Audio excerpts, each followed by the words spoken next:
بسم الله والصلاة والسلام على رسول الله. واذكر في الكتاب إدريس إنه كان صديقا نبيا.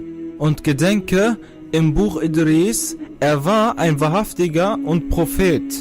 وَرَفَعْنَاهُ مَكَانًا عَلِيًّا. Und wir hoben ihn zu einem hohen Ort empor. Er wurde geboren, als Adam a.s. noch am Leben war. Nach Adam und Schith war er der erste von Adams Söhnen, dem die Prophetie gegeben wurde. Und er hat 308 Jahre von Adams Leben miterlebt. Idris war eine Person, die beim Laufen lange Schritte machte. Und er lief ruhig und gelassen. Und es wurde gesagt, dass er sehr wenig sprach. Wann immer er sprach, sagte er etwas Nützliches, Worte der Weisheit oder er war still. Es war nicht seine Art, nach oben zu schauen. Er schaute stets nach unten. Er hatte einen gesenkten Blick, wie eine Person, die ständig nachdachte. Er lief und dachte viel nach. Ibn Ishaq sagt, dass er der Erste war, der mit dem Stift schrieb. Das Schreiben mit dem Stift existierte auf der Erde nicht vor Idris, bis Allah subhanahu wa ta'ala Idris lehrte, wie man schreibt. Und Idris a.s. ist derjenige, der die Menschen lehrte, wie man schreibt.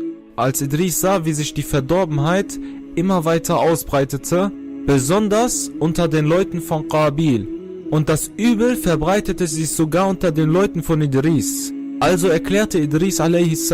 ihnen den Krieg. Er bereitete seine Armee vor, die gegen das Übel von Qabils Leuten kämpften. Und Allah subhanahu wa ta'ala gab Idris den Sieg. Idris ließ keinen auf der Erde, außer dass er ihm das Gute lehrte, ihn an das Gute erinnerte und ihm das Schlechte verboten hat. Das ging so weit, dass Allah subhanahu wa ta'ala Idris a.s. offenbarte: O Idris, es gibt keinen Tag, außer dass dir die Taten der gesamten Menschen aufgeschrieben werden. Alle Menschen, die es zu dem Zeitpunkt gab. Warum? Weil derjenige, der zum Guten hinweist und zum Guten aufruft, denselben Lohn bekommt wie derjenige, der es tut. Das heißt, wenn du jemanden zum Gebet aufrufst, er dem Ruf folgt und anfängt zu beten, bekommst du denselben Lohn, ohne dass sein Lohn gekürzt wird. Idris rief jeden Menschen zu Allah azza wa jal und gab ihnen Ratschläge und erinnerte sie an Allah.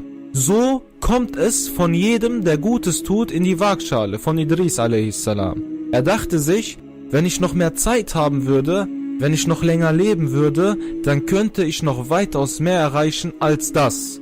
Also bat er Allah subhanahu wa ta'ala, dass er sein Alter verlängert.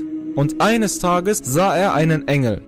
Idris sagte zu dem Engel: Wenn du den Engel des Todes siehst, bitte ihn darum, dass er mein Alter verlängern soll.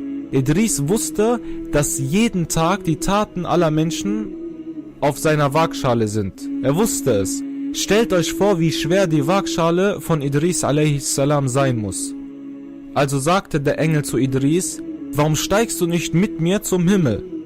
Ich trage dich zum Himmel und du sprichst mit Malak al-Maut, mit dem Todesengel. Und tatsächlich trug der Engel ihn zum Himmel der Dunya, dann zum zweiten Himmel, dann zum dritten Himmel und dann zum vierten Himmel, und da fanden sie den Engel des Todes. So begrüßte ihn der Engel mit dem Salam. Und er sagte zu ihm: Wahrlich, Idris a.s. begrüßt dich mit dem Salam, O Engel des Todes. Er erwiderte den Salam und der Engel des Todes sagte zu ihm: Was möchte er? Das heißt, was möchte Idris von mir? Der Engel antwortete: Idris möchte von dir, dass du sein Alter verlängerst, dass du seinen Tod hinausschiebst. Verlängere sein Leben. Der Todesengel fragte: Und warum möchte er dies? Damit seine Taten sich vermehren. Der Todesengel fragte: Und wo ist Idris jetzt? Er sagte: Idris ist mit mir.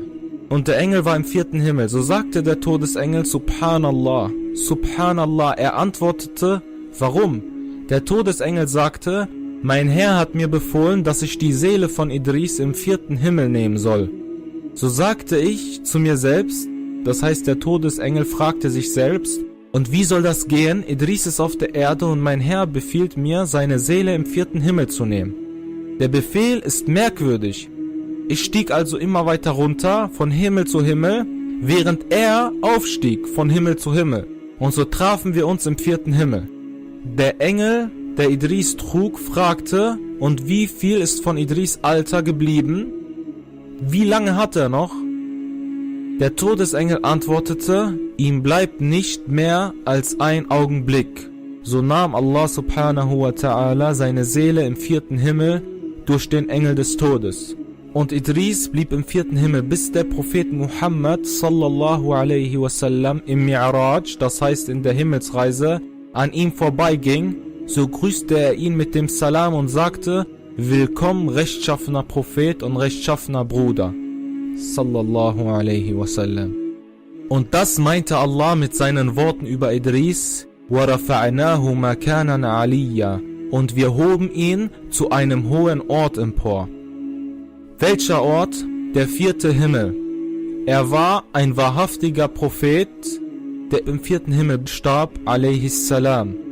Dann lebten die Menschen Jahrhunderte ohne einen Propheten. Aber Idris hinterließ seine Folger, rechtschaffene Menschen. Wad, Suwa', Yaruth, Ya'uq wa Nasr und Nasr. Das waren die 5 rechtschaffenen Männer. Sie pflegten Allah Azza wa Jal anzubeten und ihr Volk liebte sie.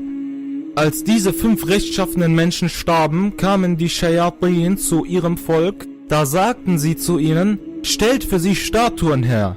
Sie werden euch an das Anbeten eures Herrn erinnern. Da stellten sie Götzen und Statuen für Wad, Suwa', Yaruth, Ya'uq und Nasr her. Eine Generation nach der anderen verging und sie begannen die Statuen anzuflehen. Tawassul. Dann begannen sie mit der Zeit die Götzen um Segen zu bitten. Dann begannen sie diese Bilder und Statuen zu verherrlichen, bis sie diese neben Allah subhanahu wa ta'ala anbeteten. Und der erste, der neben Allah angebetet wurde, war Wad. Wad war ein rechtschaffener Mann, jedoch wurde er neben Allah subhanahu wa ta'ala angebetet. Und der Schirk verbreitete sich auf der ganzen Welt, sodass keiner mehr La ilaha illallah sagte, außer Nuh alaihi salam.